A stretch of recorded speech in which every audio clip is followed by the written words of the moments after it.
Oh, it's recording. I can never tell. All right, so today, unfortunately, gonna have to review chapter 17. I say unfortunately because of what happened at the end of this chapter. It's really sad. Kind of don't want to read more because I got a feeling it's gonna be really depressing and a tearjerker. So I'm kind of hesitating to read more, but I will. So anyway, let's go over some things that happened in this chapter that I thought were significant. I got a pretty big prediction actually. Not big, but anyway. So, basically Katniss just blew up the mines and everything. She's in disarray. And it's funny, the careers come running back because all their shit got blown up. And Kato is just raging like crazy. I can imagine his face is kind of like that meme. That guy that's just like, fuck. I would love to see his face in the movie, but actually it'd be kind of scary because, like Katniss says, you see this guy, pulling his hair out, hitting the ground with his fists. It sounds kind of funny, but if that anger is directed at you and you're close by and he wants to freaking murder you, it's not gonna be so funny. So, and then we learned the reason why the mine went crazy and blew up even the supplies is because the District 3 boy. And I don't know if I mentioned this in the last review, but how is he gonna fight back against the careers? Because they're basically just gonna use him and then kill him. And what he does is pretty honorable. He knew that he was probably gonna die, but he still set up the trap so that the careers wouldn't win. He's like, well, I'm gonna die, but I want the careers to win. I want to at least have a poor district win or have a fighting chance. So I thought that was really cool. And as you can tell, this is putting the careers in a state where they're going mad, and I got a feeling that the careers are going to be taken out really soon. Because if you think about it, not only are the careers losing their supplies, they already lost two people so far, and then because of Katniss, and then Katniss took out their food supply. So really, the careers are falling off, falling off really fast. Um, So that's kind of funny. But I really do like what the District 3 boy did. It's pretty honorable. He had an honorable death because Kato unfortunately strangled him, like right after. That brings me to my next point that there's a lot of killing going on, and I gotta say that. I mean, there's like killing left and right. It's not like indirect either. There's some straight up murder going on right now. So that's pretty dark, and that's gonna be pretty crazy to show in a movie. You know what I'm saying? Like, usually seeing little kids get stabbed with spears isn't a PG-13 kind of thing. Maybe it is. I don't know. So anyway, so then we find out the boy from District 10 is the actual one that died, which is a shame because I thought the District 10 boy had some kind of significance to the story. I mean, whenever the author really introduced the tributes, you thought, okay, well, the tributes she's going to introduce that, Katniss notices are probably going to be significant later. The monstrous boy, Kato, Fox Face Girl. I mean, she's been appearing recently. And then she even said the crippled boy from District 10. I thought he was going to have some kind of significance. Maybe he is significance. Maybe he's not just fodder. Maybe the person who killed him is important. Maybe there's a reason why I died. I don't know. I don't know. It's a shame because I kind of want to see Katniss and Rue team up, and then Peeta and the crippled boy team up. I thought that'd be pretty cool, right? But anyway, um, so yeah, I think that probably Thresh killed him. Either Thresh, the careers, or Foxface Girl, maybe. I don't know. Maybe there's some. I think there's probably some significance to how he died. They didn't just introduce the characters like. Well, I mean, what was the point of saying they had a broken leg? I mean, there's really no. I mean, you could have just said random kid. I mean, it didn't really. That maybe something happened. There's probably some more to that than we know.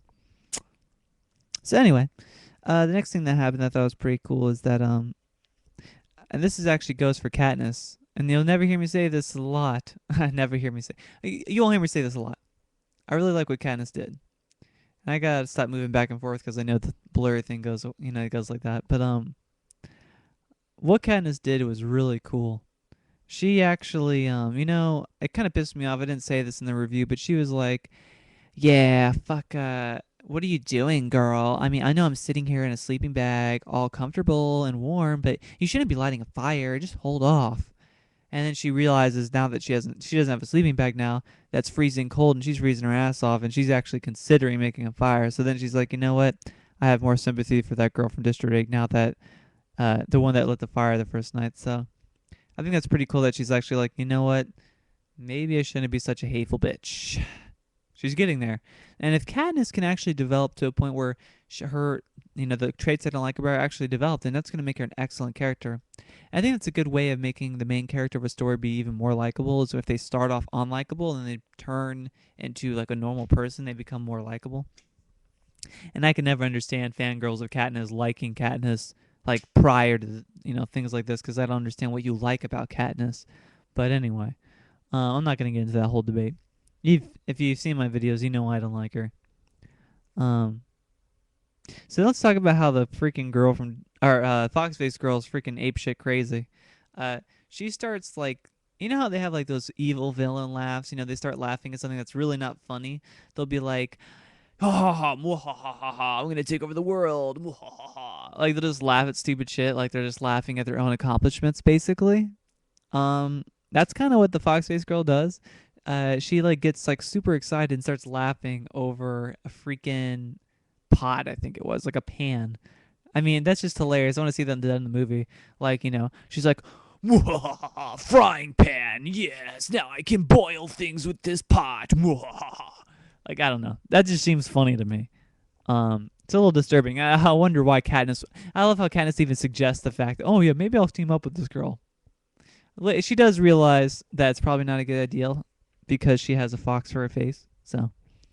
Um, so then apparently she heard something and she ran away from the woods. And here comes my first prediction. My first big prediction is I think Katniss is being followed, and if not followed, tracked at the very least. You know what I'm saying? Like something's going on with that, because there's so many significant details here about how Katniss didn't cover her trails all the, her tracks all the way, how she can't hear, and how she said, oh yeah, this is hurting my hunter senses, someone could sneak up on me, blah, blah, blah. It's kind of hinting up on something. And then how the Foxface girl somehow saw something and ran away, but Katniss couldn't. I don't know if the Foxface girl saw who was following Katniss and ran away, or if she heard the careers, or maybe she heard some kind of some kind of noise, but then she ran away. That could be it too. But Katniss couldn't hear. Or you know what it could have been, now that I think about it? You know how Rue had that little signal, the Mockingjay signal that she would sing? It could be that went off, and then that Katniss couldn't hear it. It goes over her ear, and then that's what she heard. So that could be it too. I think that might actually be it. If not, it's something like, I think either someone following her that she saw, but Katniss couldn't see. And then Katniss starts eating fish raw and starts basically pigging out on everything.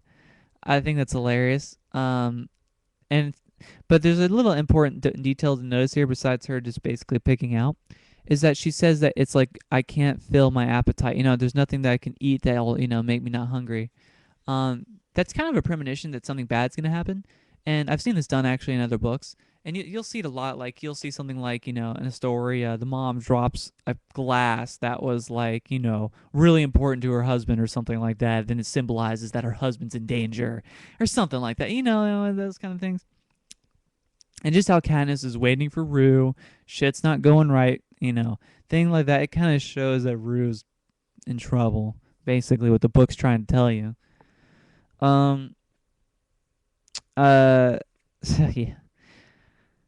And this is another detail that I think that the reason why Katniss is being followed, or it's trying to tell you that she is when she's, she basically put little mint leaves around the campfire where Rue is, the rendezvous point.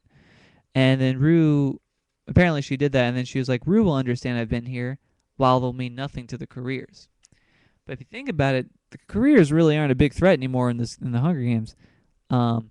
So I wonder if that's trying to say, yeah, the careers won't know it's you, but maybe someone else will. You know what I'm saying? So I'm thinking that may be significant. You always want to analyze the detail that seems like I always look at a sentence and I think, what's the purpose of the sentence? To tell me something, what's its purpose? If it's just a random detail, it's probably not random.